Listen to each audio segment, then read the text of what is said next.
পূর্ণতা পায় যখন কোনো সমাজের তরুণরা চিন্তা ভাবনায় সত্যিকারের তরুণ হয়ে ওঠে। একজন তরুণ হিসেবে আমি আগামী বাংলাদেশকে সকল ধরনের বৈষম্য প্রথার অবসান ঘটিয়ে একটি কল্যাণমূলক ও আদর্শিক রাষ্ট্র হিসেবে দেখতে চাই। এমন একটি রাষ্ট্র যেখানে থাকবে না কোনো সন্ত্রাস, চাঁদাবাজ, লুটতরাজ কিংবা দখলদারি রেশ। এমন একটি দেশ যেখানে থাকবে না কোনো জননিপীড়ন ও প্রতিহিংসার রাজনীতি। আমরা তরুণরা নতুনভাবে বাংলাদেশ গড়ার স্বপ্ন দেখছি। এমন একটি সোনার বাংলাদেশ, যে বাংলাদেশ হবে শুধু এবং শুধুমাত্রই জনগণের, অর্থাৎ যে বাংলাদেশে খেটে খাওয়া মানুষেরা তাদের ন্যায্য মূল্য পাবে।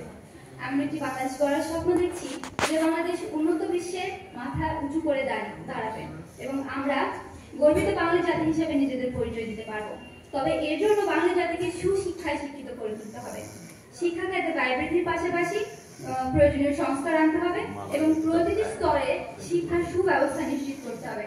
বিশেষত বিশেষ চাহিদা সম্পন্ন শিশুদের প্রতিও নজর রাখতে হবে।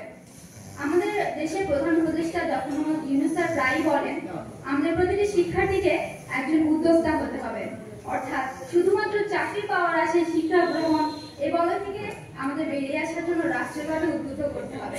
প্রতিটি শিক্ষার্থীকে জনশক্তিতে রূপান্তর করতে হবে, শুধুমাত্র চাকরি পাওয়ার আশায় নয়।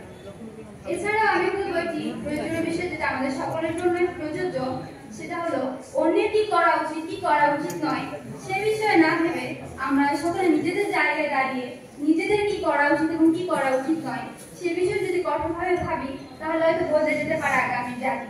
কেননা আমি মনে করি যে সংস্কারের প্রতিজ্ঞা আমরা নিয়েছি, সেই সংস্কার সর্বপ্রথম আমাদের নিজেদের কাছ থেকেই শুরু হওয়া উচিত। পরিশেষে একটি সুখী সমৃদ্ধ এবং নিরাপদ বাংলাদেশ হোক আমাদের আগামী বাংলাদেশ, এই আশা ব্যক্ত রেখে আমি আমার সংক্ষিপ্ত বক্তব্য শেষ করছি।